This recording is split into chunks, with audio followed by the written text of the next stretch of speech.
Welcome to the What is Stoicism podcast. Ancient Stoicism used the term passions to refer to the various forms of emotional suffering: anger, fear, grief, distress, and the whole unruly family of strong emotions that disturb the mind. The Stoics believed that a passion arises from a judgment you've made based on the information you've received.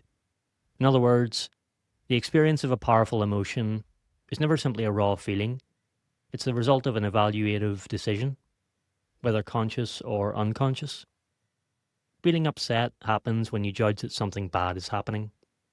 It follows that to get rid of, or at least calm, such strong emotions, you must correct the judgments that fuel them. The 17th century French moralist La Rochefoucauld captured this danger vividly in his maxims. Passion very often makes the wisest men fools, and very often too inspires the greatest fools with wit. Passions aren't problematic only because they can cloud your ability to think rationally and stay on the path of virtue, but also because they stem from false beliefs about the worth of the things that trigger them. Strong emotions are often misguided judgments about what is good or bad.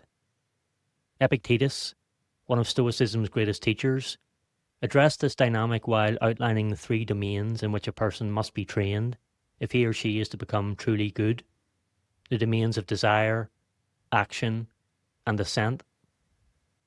The most important and urgent of these, he argued, is the domain of desire, the realm where passions arise. A passion, he said, is always the result of frustrated desire or ineffective aversion.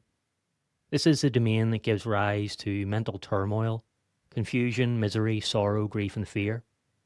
It's what makes us envious or jealous, and what can render us unable to listen to reason. Until the judgments behind these emotions are recognized and corrected, the emotions themselves will continue to rule us. This is why the Stoics insisted that the practical work of philosophy begins with learning to examine impressions. Strong emotions, they taught, are like hasty agreements with mistaken ideas. The passions, anger, fear, envy, anxiety, even grief, are not just things that happen to us. They're judgments about what is important, judgments that often assign too much value to things the Stoics considered indifferent.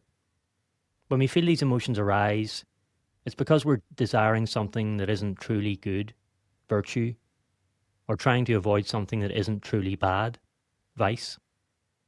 La Rochefoucauld's further warning fits naturally here.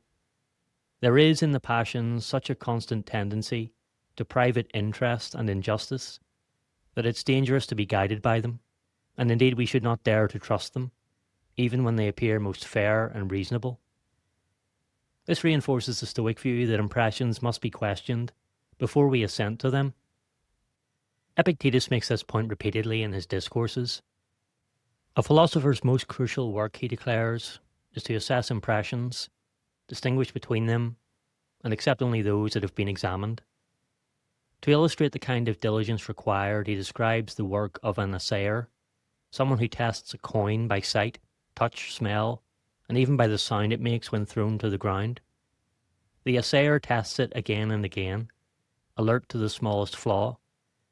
Epictetus' point is that we're often highly attentive when the stakes are trivial, yet careless when the stakes involve our moral character and emotional well-being.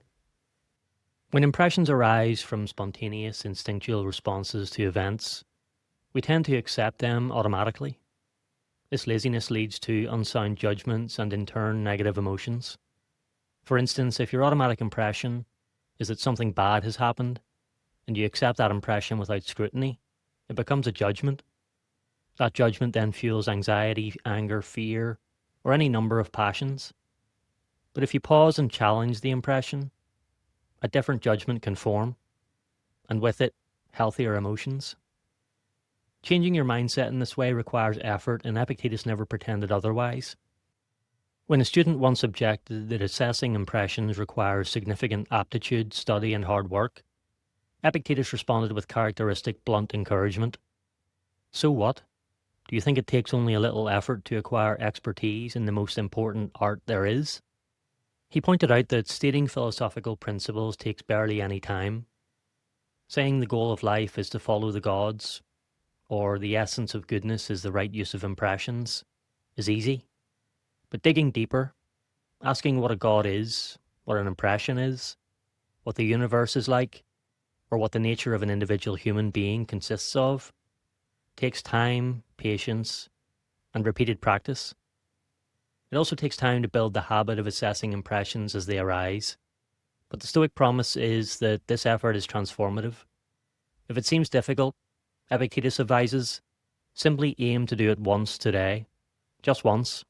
Pause, examine, and choose whether to assent. From there, build the habit gradually.